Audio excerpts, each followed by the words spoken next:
Shri Sai Satcharita, Chapter 8. As hinted in the last chapter, Hemant Pant now explains at length in his preliminary remarks the importance of human birth and then proceeds to relate how Sai Baba begged his food, how Baijabai served him, how he slept in the masjid with Tatya Kote Patil and Malsapati, and how he loved Kusal Chand of Rahata. Importance of human birth.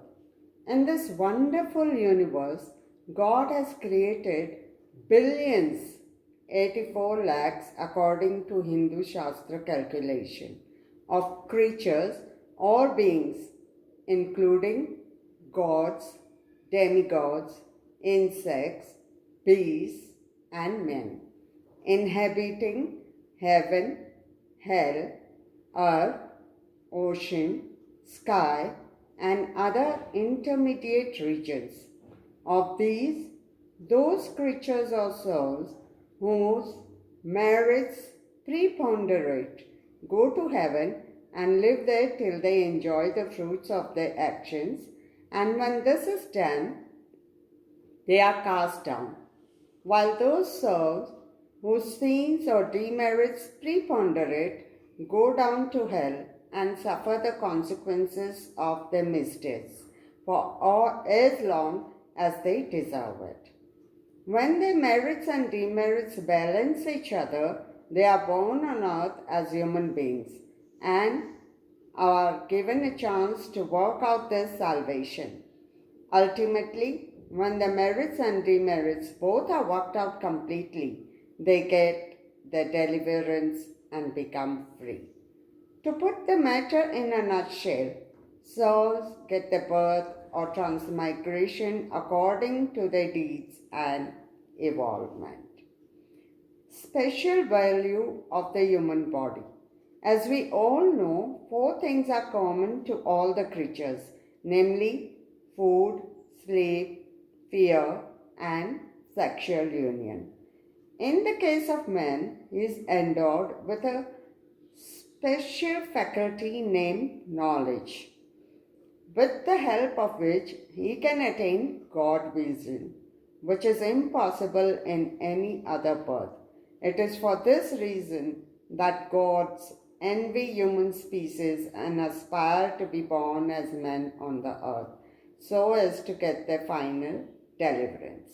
Some say that there is nothing worse than the human body, which is full of filth, mucus, flame, and dirt, and which is subject to decay, disease, and death.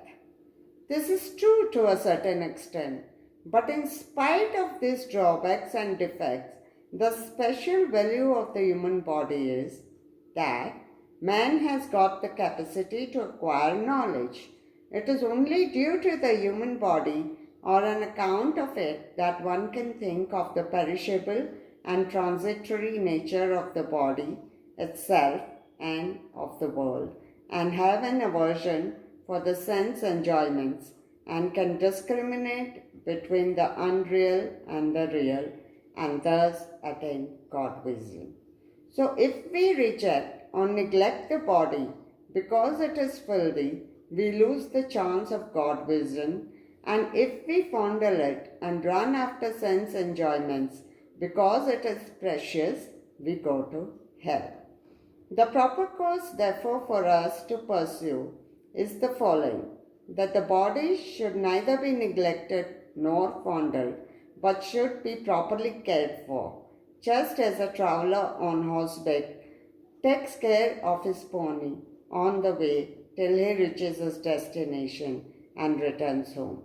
Thus, the body should ever be used or engaged to attain God vision or self-realization, which is the supreme end of life. It is said that though God created various sorts of creatures, he was not satisfied, for none of them was able to know and appreciate his work. So, he had to create a special being, man, and endow him with a special faculty, namely knowledge. And when he saw that man was able to appreciate his Leela, marvelous work and intelligence, he was highly pleased and satisfied. Why? Bhagavad 11:9-28. So, really, it is fortunate to get a human body, better still to get birth in a Brahmin family, and best to get an opportunity of having recourse to Sai Baba's feet and surrendering to him. Man's endeavor. Realizing how precious the human life is and knowing that death is certain and may snatch us at any time, we should be ever alert to achieve the object of our life. We should not make the least delay but make every possible haste to gain our object. Just as a king leaves no stone unturned to seek his lost son, so with all earnestness we should strive to attain our end, that is, self-realization. Casting aside laziness, warding off drowsiness, we should day and night meditate on the self. If we fail to do this, we reduce ourselves to the level of peace. How to proceed? The most effective and speedy way to gain our object is to approach a worthy saint or sage, Sadguru, who has himself attained God vision. What cannot be achieved by hearing religious discourses and study of religious texts is easily obtained in the company of such worthy gurus. Just as the sun only gives light, which all the stars put together cannot do, so the Sadguru alone imparts spiritual wisdom, which all the sacred books and sermons cannot do. His movements and simple talks give us silent advice. The virtues of forgiveness, calmness, disinterestedness, charity, benevolence, control of mind and body, egolessness, etc. are observed by the disciples as they are being practiced in such pure and holy company. This enlightens their minds and lifts them up spiritually. Sai Baba was such a sage or Sadguru. Though he acted as a fakir, he was always engrossed in self. He always loved all beings in whom he saw God or divinity. By pleasures, he was not elated. He was not depressed by misfortunes. A king and a pauper were the same to him. He whose glance would turn a beggar into a king used to beg his food from door to door and shady. And let us now see how he did it. Baba begging food. Blessed are the people of Shady in front of whose houses Baba stood as a beggar and called out, "Oh my, give me a piece of bread," and spread out his hand to receive the same. In one hand he carried a tin pot and in the other a joli or chaupadari, that is, a rectangular piece of cloth. He daily visited certain houses and went from door to door. Liquid or semi-liquid things such as soup, vegetables, milk or buttermilk were received in the tin pot, while cooked rice, bread and such solid things were taken in the joli. Baba's tongue knew no taste as he had acquired control over it.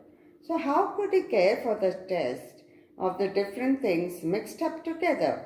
Whatever things he got in his joli and in the tin pot were mixed together and partaken by Baba to his heart's content. Whether particular things were tasty or otherwise was never noticed by Baba, as his tongue was devoid of the sense of taste altogether. Baba begged till noon, but his begging was very irregular.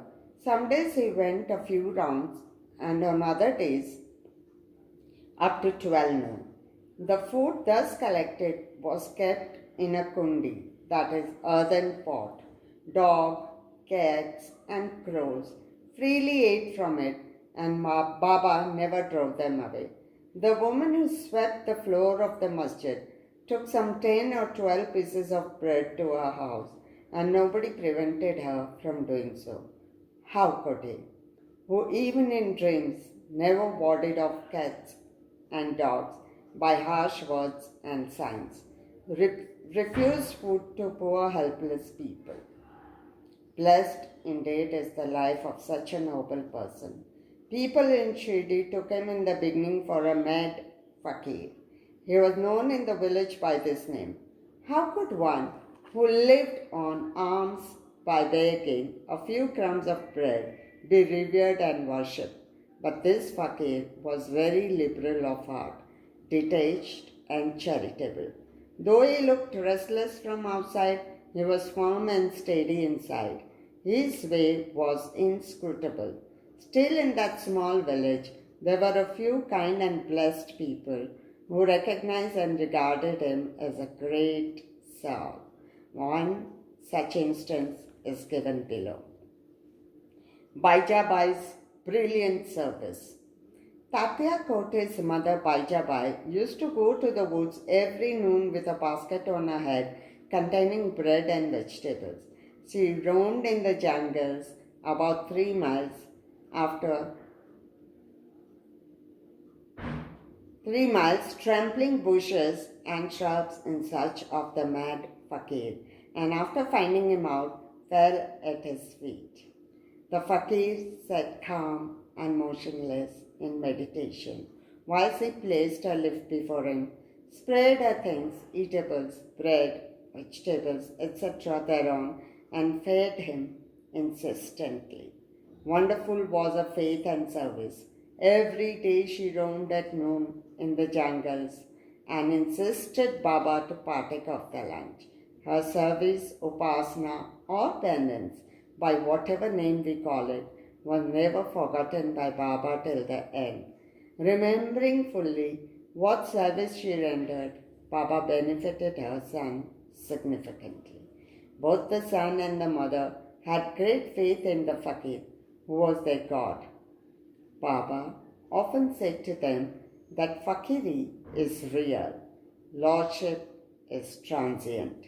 After some years, Baba left going into the woods and began to live in the village and take his food in the masjid. Hence, Baijabai's troubles of roaming in the jungles ended. Dormitory of Trial. Ever blessed are the saints in whose heart Lord Vasudeva dwells, and fortunate indeed are the devotees who get the benefit of the company of such saints. Two such fortunate fellows, Tatya Kote Patil and Bhagat Malsapati, equally shared the company of Sai Baba. Baba also loved them both. These three persons slept in the masjid with their heads towards the east, west, and north, and with their feet touching one another at the center. After spreading their beds, they lay on them, chit-chatting and gossiping till late at night. If any one of them showed any signs of sleep, others would wake him up. For instance, if Tatya began to snore, Baba at once got up and shook him from side to side and pressed his head.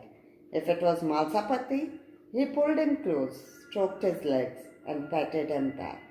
In this way, for a period of 14 years, Tatya, leaving his parents at home, slept in the masjid on account of his deep love for Baba.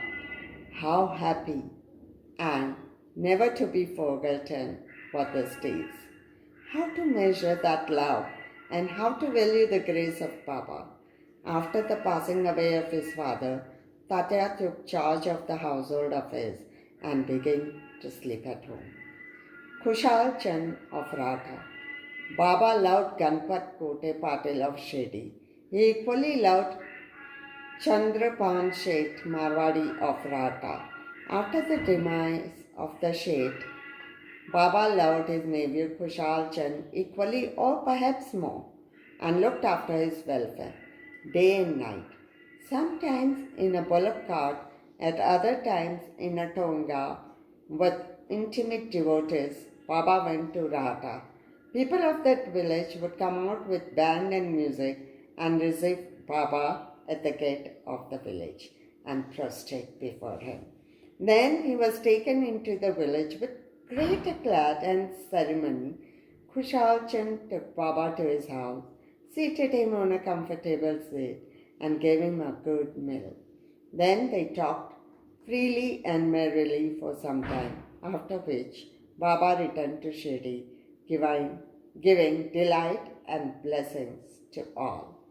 Shirdi is midway and equidistant from Radha on one side, that is south, and Nimgaon on the other, that is north. Baba never went beyond these places during his lifetime. He never saw any train nor travelled by it. Still, he knew exactly the timings of arrival and departure of all trains. Devotees who acted according to Baba's instructions given at the time of taking his leave fared well, while those who disregarded them suffered many a mishap and accident. More about this and other matters will be told in the next chapter. Bow to Shri Sai. Peace be to all.